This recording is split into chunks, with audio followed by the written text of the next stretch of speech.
नमस्कार, आप देख रहे हैं डीडी न्यूज। आपके साथ मैं हूं पराक्रम सिंह शेखावत। भारत एट 7 में आप सभी का बहुत स्वागत है। बताएंगे आपको राज्यवार खबरें। शुरुआत करेंगे सुर्खियों के साथ। केंद्रीय मंत्रिमंडल ने एक देश एक चुनाव पर पूर्व राष्ट्रपति रामनाथ कोविंद की कमेटी की सिफारिशों को दी मंजूरी। सूचना और प्रसारण मंत्री अश्विनी वैष्णव ने कहा, सभी दलों के साथ सहमति से ही लागू होगा। बसपा का स्टैंड सकारात्मक तो कांग्रेस ने ध्यान भटकाने वाला बताया।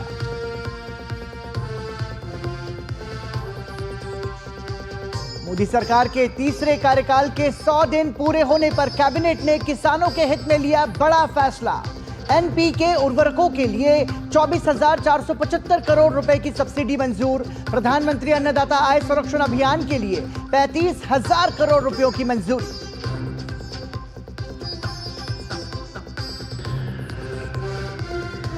जम्मू कश्मीर में पहले चरण का मतदान शांतिपूर्ण संपन्न।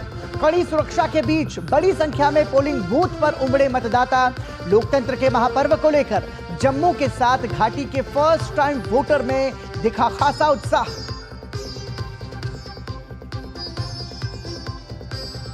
हरियाणा चुनाव के लिए कांग्रेस ने जारी किया घोषणा पत्र। पक्के इरादे के नाम से जारी की 7 गारंटी। पुरानी पेंशन स्कीम समेत लुभावने वादों की लगाई झड़ी। भाजपा ने कसा तंज, कहा सिर्फ घोषणा करती है कांग्रेस, पूरा नहीं करती। केंद्रीय वित्त मंत्री निर्मला सीतारमण ने एनपीएस वात्सल्य योजना का किया शुभारंभ। माता पिता पेंशन खाते के जरिए बच्चों के भविष्य के लिए कर सकेंगे बचत। देश के नौनिहालों के आर्थिक भविष्य सुरक्षित करने की दिशा में बड़ा कदम।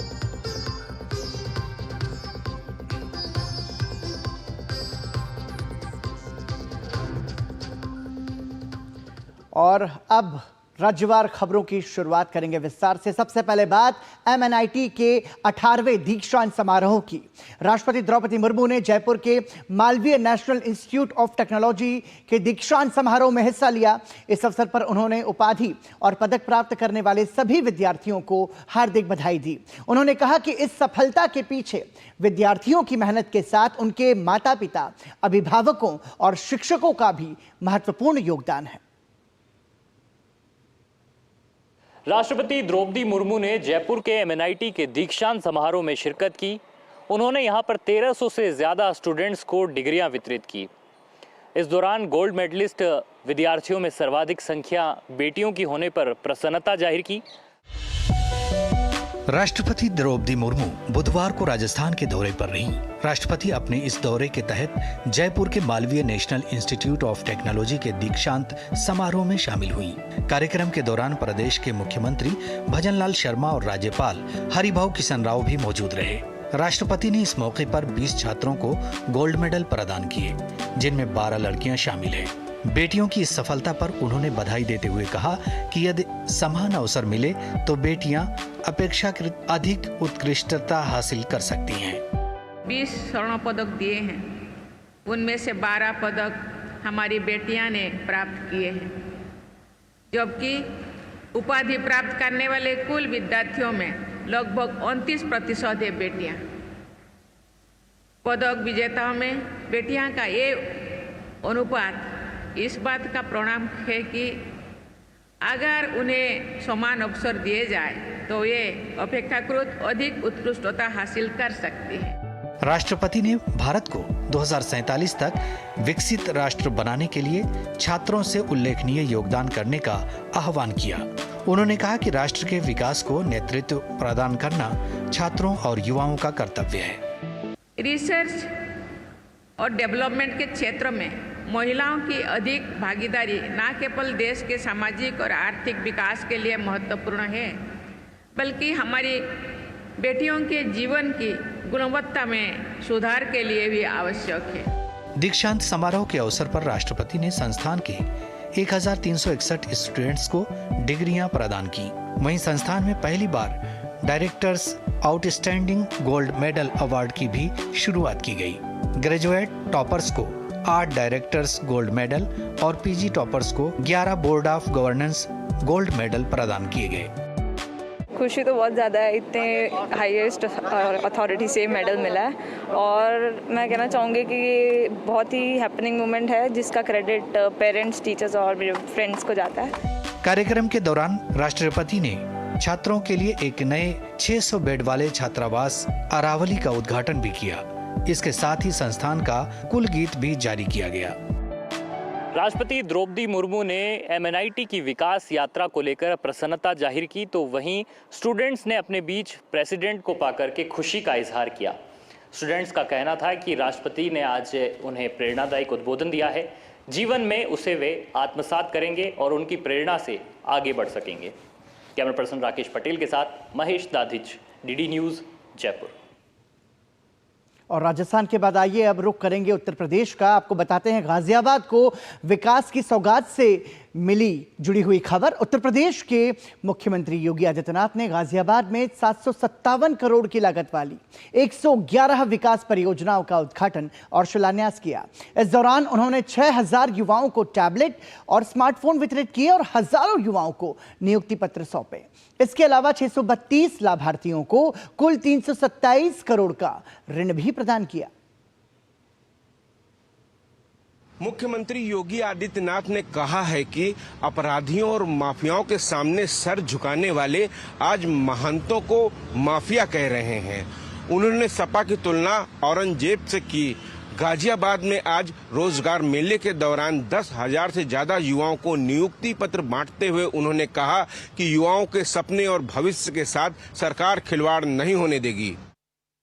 उत्तर प्रदेश के मुख्यमंत्री योगी आदित्यनाथ ने बुधवार को गाजियाबाद को विकास की ढेरों सौगातें दी। मुख्यमंत्री ने गाजियाबाद में 757 करोड़ रुपए की 111 परियोजनाओं का लोकार्पण और शिलान्यास किया। इस अवसर पर मुख्यमंत्री ने रोजगार मेले में 15,000 युवाओं को नियुक्ति पत्र वितरित किए। इसके अलावा 6,000 छात्रों को स्मार्टफोन और टैबलेट भी वितरित किए गए। कार्यक्रम में योगी आदित्यनाथ ने कहा कि डबल इंजन की सरकार युवाओं के सपनों को उड़ान देने का अवसर प्रदान कर रही है। मुख्यमंत्री ने दावा किया कि यूपी अगले 3 साल में देश की नंबर 1 अर्थव्यवस्था बन जाएगा। 2 करोड़ युवा तकनीकी दृष्टि से सक्षम होंगे तो इन्हें नए रोजगार की संभावनाएं आगे बढ़ेंगी। ये 2 करोड़ युवा अगर नौकरी और रोजगार के साथ जुड़ते हैं तो उत्तर प्रदेश भी भारत के विकास में ग्रोथ इंजन की भूमिका के साथ आगे बढ़ता हुआ दिखाई देता है। और यही कारण है पिछले 7-7.5 वर्ष में जो काम भारतीय जनता पार्टी की डबल इंजन की सरकार ने किया है, आज उसका परिणाम है जो उत्तर प्रदेश कभी देश के विकास में बैरियर माना जाता था समाजवादी पार्टी और बहुजन समाज पार्टी की सरकार के समय, आज वही उत्तर प्रदेश देश की अग्रणी अर्थव्यवस्था में से एक है। योगी आदित्यनाथ ने गाजियाबाद के मंच से समाजवादी पार्टी और कांग्रेस पर हमला बोला।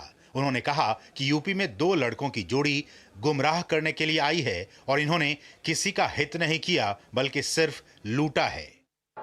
ये डबल इंजन की सरकार समाजवादी पार्टी के इस मॉडल को पूरी तरह ध्वस्त करने का काम करेगी। बेटी की सुरक्षा हो या व्यापारी का सम्मान या फिर आम किसान या जनता जनार्दन की सेवा के लिए किए जा रहे प्रयासों में इनके द्वारा जो बैरियर लगा करके अव्यवस्था पैदा करने का कुत्सित प्रयास हो रहा है, इसको एक झटके में उखाड़ने का काम करेगी। कार्यक्रम के दौरान मुख्यमंत्री ने गाजियाबाद में एम्स दिल्ली के सैटेलाइट सेंटर की सुविधाएं देने की घोषणा की। इसके अलावा उन्होंने कहा कि प्रदेश सरकार मुख्यमंत्री युवा उद्यमी योजना लेकर आ रही है, जिसके तहत 10 लाख युवाओं को पहले चरण में 5 लाख और दूसरे चरण में 10 लाख रुपए का ब्याज मुक्त ऋण दिया जाएगा। सीएम योगी ने कहा कि जब जब जनता ने इन पार्टियों को ताकत दी तब तब इन्होंने जनता का ही नुकसान किया, जनता की गाढ़ी कमाई को डकारा। समाज को जातियों में बांटकर समाज का विकास नहीं हो सकता। समाज के विकास के लिए सभी लोगों को मिलजुल कर समाज के लिए काम करना होगा। कैमरामैन विवेक के साथ विकास सिंह, DD न्यूज, लखनऊ।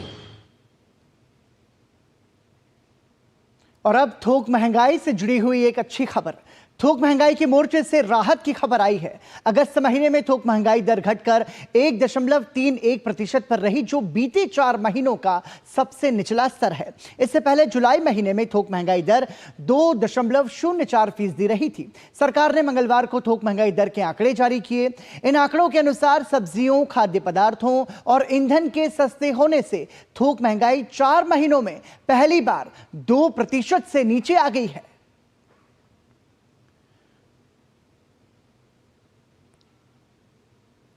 और अब इस खबर पर ज्यादा विस्तार से बात करने के लिए हमारे साथ जुड़ रहे हैं हमारे सहयोगी अजय मिश्र। अजय, समझना चाहेंगे थोक महंगाई के मोर्चे से जो राहत भरी खबर आ रही है, इसके क्या कुछ मायने हैं और कैसे ये आम आदमी के जिंदगी में राहत लेकर आ रही है? देखिए पराक्रम, जब भी कोई आर्थिक नीति आप देखते हैं तो उसमें जो बड़ा पैमाना होता है, एक तो विकास दर होता है और दूसरी महंगाई इसलिए इम्पॉर्टेंट होता है क्योंकि ये हर आम खास को एक समान तरीके से प्रभावित करता है। तो जब भी आपके महंगाई के आंकड़े जारी होते हैं, यही इस बात को तय करते हैं कि आपकी अर्थव्यवस्था में ब्याज की दर क्या होगी, लोगों की जो परचेजिंग कैपेसिटी है उसके ऊपर कितना असर पड़ रहा है। हमारे देश में रिटेल महंगाई दर और थोक महंगाई दर, 2 तरह की महंगाई दर जारी की जाती है। जो रोज़मर्रा की नीतियां बनती हैं आरबीआई की, वो रिटेल महंगाई दर पर आधारित होती हैं। ये जो थोक महंगाई दर है वो आप ये समझें कि जो होलसेल मार्केट में जिस तरह से रेट्स बिहेव कर रहे हैं उनका एक रिफ्लेक्शन होता है। और ये 1.3% का जो आप अगस्त का डेटा देख रहे हैं वो काफ़ी इंपॉर्टेंट इसलिए है क्योंकि एक तो ये 4 महीने में सबसे कम है। दूसरी बात, जो फूड इन्फ्लेशन जो सबसे बड़ी चिंता का विषय बना हुआ है, जो कि सप्लाई साइड कंस्ट्रेंट्स की वजह से जो बारिश के मौसम में सब्जियों के दाम में उतार चढ़ाव आता है, उसकी वजह से जो प्रेशर पड़ता है महंगाई पर, वो आंकड़ों में ज़्यादा दिखाई देता है। इसमें ये दिखाई दिया है कि जो सब्जियों की कीमतें हैं वो कम हुई हैं, नॉन फूड आइटम्स की कीमतें कम हुई, जैसे कि अंडा, मीट, मछली जैसे जो उत्पाद हैं उनकी कीमतें कम हुई हैं। कुछ सब्जियों की कीमतें ज़रूर बढ़ी हैं, दालों की कीमतें ज़रूर बढ़ी हैं, पर ओवरऑल जो है अगर आप देखेंगे तो अगर पिछले महीने की तुलना करें तो कमी आई है इन्फ्लेशन में। अगर पिछले साल के अगस्त माह से तुलना करें तो इसमें जो आपने बताया कि 2% से भी नीचे का आंकड़ा काफ़ी इंपॉर्टेंट है। तो ये चीज़ समझना बहुत ही इंपॉर्टेंट है कि जहाँ पूरी दुनिया महंगाई की दर से जूझ रही है, जिन्होंने एक्सपेंशनरी पॉलिसीज अपनाई कोविड के दौरान, अब ऐसा लग रहा है कि भारत एक ऐसी अर्थव्यवस्था के रूप में उभर रहा है जहां पर महंगाई दर स्थिर नजर आ रही है।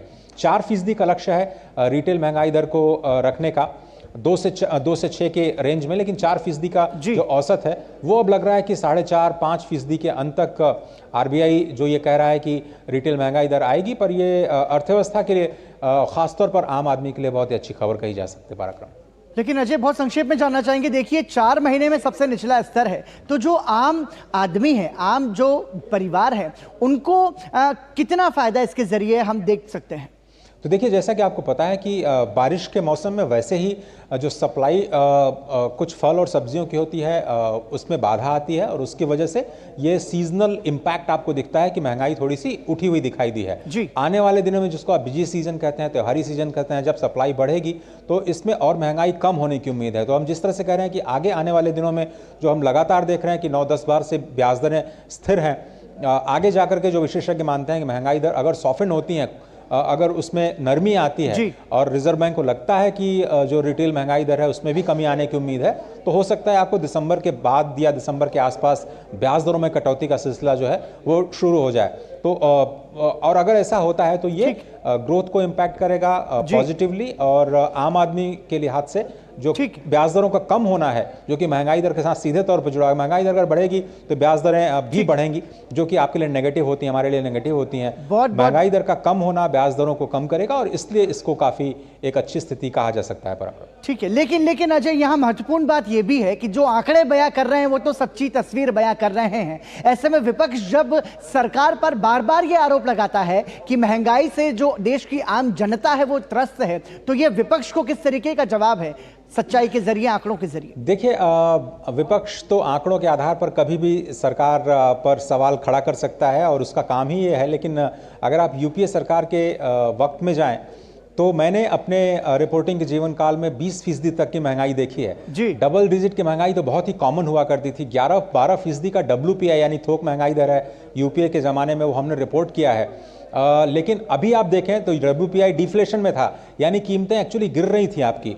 तो जब आप देखें कोविड जैसी महामारी, रूस यूक्रेन, हमास इजराइल जैसे संघर्ष के बीच में, जहां विकसित देश जैसे बड़ी अर्थव्यवस्थाएं एक्सपेंशनरी नीतियों की वजह से 40-40 साल के उच्चतम महंगाई के स्तर पर बैठे थे, भारत ने जो आर्थिक नीति अपनाई कोविड के दौरान, एक जो मिलीजुली संतुलित नीति अपनाई, उसकी वजह से जो महंगाई दर है वो लगातार कम हुई है। तो ये देखना होगा विपक्ष को कि जब वो सवाल उठाते हैं तो उनके शासनकाल में जो महंगाई की दर थी वो कहाँ थी। मुझे लगता है कि औसत अगर निकाला जाए तो हमने दहाई के आंकड़े में यानी 10% से ज़्यादा भी महंगाई दर देखी है, और शायद उन्हें इस पर आत्ममंथन करना चाहिए सवाल उठाने से पहले। पूरी दुनिया इस बात को ये समझ रही है कि इन्फ्लेशन मैनेजमेंट में एनडीए सरकार काफ़ी सफल रही है, और ग्रोथ के साथ साथ जो महंगाई दर है उसको काबू पाने में सरकार को सफलता बहुत बहुत धन्यवाद अजय मिश्रा इस तमाम जानकारी के लिए।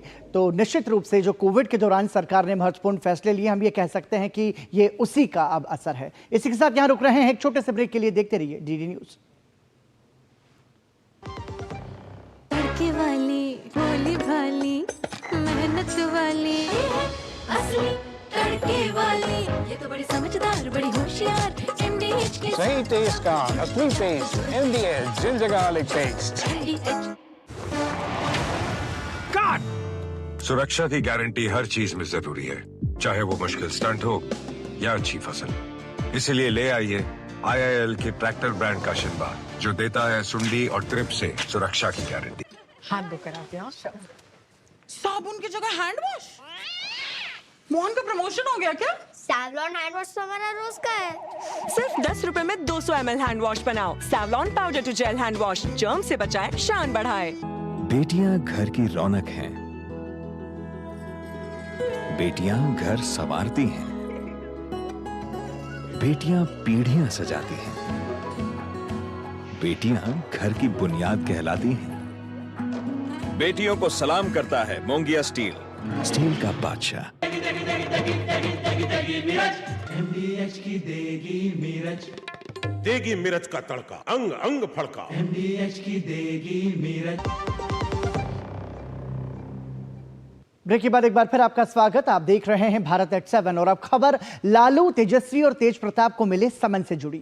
दिल्ली की एक अदालत ने नौकरी के बदले जमीन मनी लॉन्ड्रिंग मामले में मंत्री लालू प्रसाद, उनके बेटे तेजस्वी यादव और तेज प्रताप यादव समेत अन्य को तलब किया।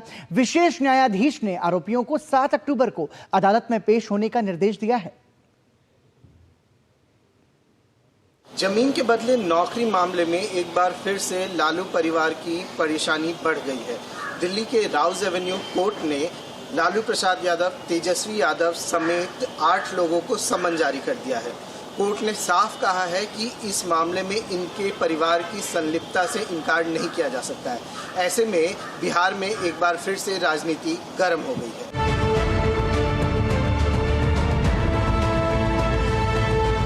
बिहार के पूर्व मुख्यमंत्री लालू प्रसाद यादव और उनके दोनों बेटों तेज प्रताप और तेजस्वी की मुश्किलें बढ़ती नजर आ रही हैं। तीनों को कोर्ट ने नौकरी के बदले जमीन से जुड़े घोटाले मामले में तलब किया है। इस केस में पहली बार लालू यादव के बड़े बेटे तेज प्रताप यादव और RJD विधायक किरण देवी का नाम सामने आया है। कोर्ट ने कहा कि तेज प्रताप यादव की संलिप्तता से इनकार नहीं किया जा सकता, क्योंकि वे एक इन्फोसिस लिमिटेड के निदेशक भी थे।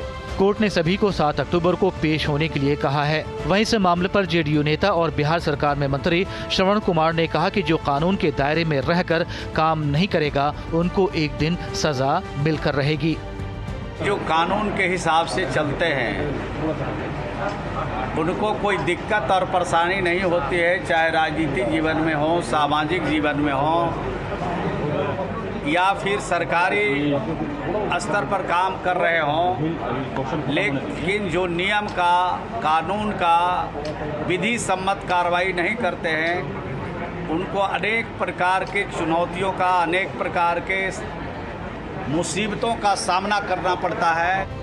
बता दें कि ईडी ने 6 अगस्त को 11 आरोपियों के खिलाफ पूरक आरोप पत्र दाखिल किया था, जिस पर कोर्ट ने ईडी के द्वारा दायर किए गए पूरक आरोप पत्र को संज्ञान में लिया और आरोपियों को समन भेजकर हाजिर होने का आदेश दिया है। इन आरोपितों को कोर्ट में हाजिर होकर अपना पक्ष रखना होगा। वहीं भाजपा प्रदेश अध्यक्ष दिलीप जायसवाल ने भी भ्रष्टाचार को लेकर लालू परिवार पर ठीकरा फोड़ा। माननीय न्यायालय में मामला लंबित है और माननीय न्यायालय के किसी भी निर्देश पर, फैसले पर टीका टिप्पणी करना ठीक नहीं है। माननीय न्यायालय जो भी निर्देश देगी, सभी लोगों को न्यायिक व्यवस्था पर भरोसा करना चाहिए। आरोप है कि यूपीए की सरकार के दौरान रेल मंत्री रहते हुए लालू यादव इस घोटाले में शामिल थे। ये घोटाला 2004 से 2009 के बीच किया गया था, जहां कई लोगों को रेलवे के विभिन्न जोनों में ग्रुप डी के पदों पर नौकरियां दी गई थीं। बदले में इन लोगों ने अपनी जमीन तत्कालीन रेलवे मंत्री लालू यादव के परिवार के सदस्यों और एक संबंधित कंपनी AK इन्फो सिस्टम के नाम कर दी थी। तेजस्वी यादव इन दिनों कार्यकर्ता आभार यात्रा पर हैं और वो राज्य सरकार को अपराध और भ्रष्टाचार के मुद्दे पर घेर रहे हैं। इस बीच कोर्ट ने उन्हें सम्मन दे दिया है। ऐसे में एनडीए को एक बड़ा मौका मिल गया है तेजस्वी यादव को घेरने का। लिहाजा इस मामले में अब राजनीति गर्म हो रही है। मामले में कोर्ट में अगली सुनवाई 7 अक्टूबर को होनी है। पटना से कैमरामैन जय कुमार के साथ मधुरेश नारायण। और यहाँ रुक रहे हैं एक छोटे से ब्रेक के लिए, बने रहिए हमारे साथ। बढ़िया है, प्राकृतिक हल्दी, मिर्ची, धनिया। नहीं, मिर्ची, धनिया, हल्दी, MDH। मसाले सच सच MDH। काट! सुरक्षा की गारंटी हर चीज में जरूरी है, चाहे वो मुश्किल स्टंट हो या अच्छी फसल। इसलिए ले आइए IIL के ट्रैक्टर ब्रांड का शिनबा, जो देता है सुंडी और ट्रिप से सुरक्षा की गारंटी। गोल्डी मसाले के 100 ग्राम के स्पेशल पैक्स में फ्रेशनेस लॉक है। ऐसे गोल्डी मसाले जहां जाएं रिश्ते बनाएं। ब्रेक के बाद एक बार फिर आपका स्वागत। आप देख रहे हैं भारत एट 7 और अब बात हिमाचल प्रदेश की। हिमाचल में मस्जिदों के नाम पर अवैध निर्माण या फिर बाहरी राज्यों से आने वाले लोगों के पंजीकरण के मुद्दे पर आए दिन प्रदर्शन हो रहे हैं।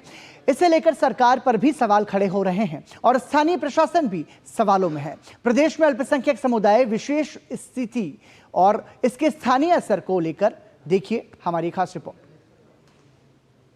तो साल 2001 से लेकर साल 2011 तक जो हिमाचल में जो मुस्लिम आबादी है, जो समुदाय विशेष की आबादी है, उसमें इजाफा करीब 20 से 25% तक का हुआ है। सवाल जो उठ रहे हैं वो इस बात को लेकर उठ रहे हैं कि जो बाहर से लोग हिमाचल में आते हैं उनका कोई डेटा बैंक तैयार क्यों नहीं किया जा रहा।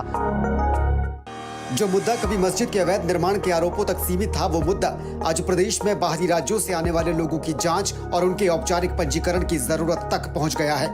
अब आवाज ये उठ रही है कि बाहरी राज्यों से आने वाले लोगों, खासकर समुदाय विशेष पर सरकार नजर रखे और उनका एक सही रिकॉर्ड मेंटेन करते हुए उनकी निगरानी करे। हिमाचल में साल 2001 में समुदाय विशेष की कुल आबादी करीब 1,20,000 तक थी, लेकिन हैरानी की बात यह है कि साल 2011 की जनगणना के मुताबिक ये आबादी 10 साल में 1.5 लाख भी पार कर गई। 2001 से 2011 तक की जनसंख्या वृद्धि दर का आकलन करें तो अनुमान है कि 2024 तक की आबादी करीब 2 लाख तक पहुंच गई है। इसे लेकर सवाल इसलिए उठ रहे हैं क्योंकि आरोप है कि सरकार के पास बाहर से आने वाले लोगों का कोई डेटा नहीं है और उनका कोई पंजीकरण भी नहीं होता। सिर्फ मस्जिदों की बात करें तो हिंदू जागरण मंच के मुताबिक हिमाचल में मस्जिदों की कुल संख्या करीब 520 है। इसमें भी कोरोना काल में ही महज 100 से ज्यादा मस्जिदों का अचानक निर्माण कर दिया गया। हिंदू जागरण मंच ने यह भी दावा किया कि सिर्फ अकेले सिरमौर जिले में ही 130 से ज्यादा मस्जिदों का निर्माण कर दिया गया और कुछ का निर्माण अभी भी जारी है। मंच के मुताबिक हिमाचल में जितनी भी मस्जिदें हैं उनमें ज्यादातर मस्जिदों के मौलवी गैर हिमाचली हैं, यानी वो जो हिमाचल के बाहर से आए हैं। मंडी में स्थानीय लोगों और हिंदू जागरण मंच ने यह तक दावा किया है कि स्थानीय कथित विवादित मस्जिद के आसपास अगर खुदाई की जाए तो वहां हिंदू देवी देवताओं के मंदिरों के अवशेष मिलेंगे। प्रवासी जब ये मौलवी यहाँ पर आए तो उन्होंने इसको कब्जा करके ये मस्जिद का स्वरूप दे दिया। हमारा विरोध है, हम प्रशासन से यही मांग करते हैं कि इस जगह पर जब PWD सड़क चौड़ी करे उससे पहले 5, 7, 10 फीट तक इसके खुदाई करके पुरातत्व विभाग के सर्वेक्षण में और यहाँ पर हमारे हिंदू मंदिर के अवशेष यहाँ पर होंगे। इधर शिमला में संजौली के बाद कसुम्पटी में भी एक स्थानीय मस्जिद को लेकर लोगों ने प्रदर्शन किया है। आरोप है कि यहाँ अवैध निर्माण को लेकर 1 साल पहले नगर निगम कोर्ट फैसला दे चुका है, लेकिन इसके बाद भी कार्रवाई नहीं हुई और अब वक्फ बोर्ड ने कमिश्नर कोर्ट के फैसले को सेशन कोर्ट में चुनौती दे रखी है। हमारा एक ही डिमांड है कि इस जो अवैध निर्माण को तोड़ा जाए, क्योंकि वहीं छोटा शिमला में कम से कम आधा घंटा भी नहीं लगता, वहीं इनकी मस्जिद है, वहाँ आप लोग जाए, नमाज पढ़े। हमें किसी की धार्मिक जो आस्था है उससे हमें कोई दिक्कत नहीं है। हिमाचल प्रदेश में बढ़ती मस्जिदों की संख्या कहीं ना कहीं ये प्रमाणित करती है कि हिमाचल जैसे हिंदू बाहुल्य राज्य में भी मुस्लिम आबादी लगातार बढ़ती जा रही है। लेकिन जिस तरह से एक सुनियोजित तरीके से आबादी के साथ साथ धर्म के नाम पर जमीनों पर कब्जों के आरोप लग रहे हैं, ये चिंता का विषय है। इनकी जो वजह है प्रोटेस्ट की वो ये भी है कि बाहरी राज्यों से जो लोग हिमाचल में आते हैं उनका कोई रिकॉर्ड सरकार नहीं रखती, और स्थानीय लोग जो वहाँ के व्यापारी हैं, दुकानदार हैं, छोटा मोटा कामकाज करते हैं, उनको इसकी वजह से न सिर्फ कंपटीशन का सामना करना पड़ता है बल्कि स्थानीय माहौल भी वहाँ का जो है वो खराब होता है, ऐसे आरोप लगाए जाते हैं। शिमला से डीडी न्यूज़ के लिए कैमरा पर्सन राकेश कुमार के साथ धर्म प्रकाश। और इसी के साथ भारत एट 7 में आज के लिए इतना ही। दीजिए अनुमति, नमस्कार।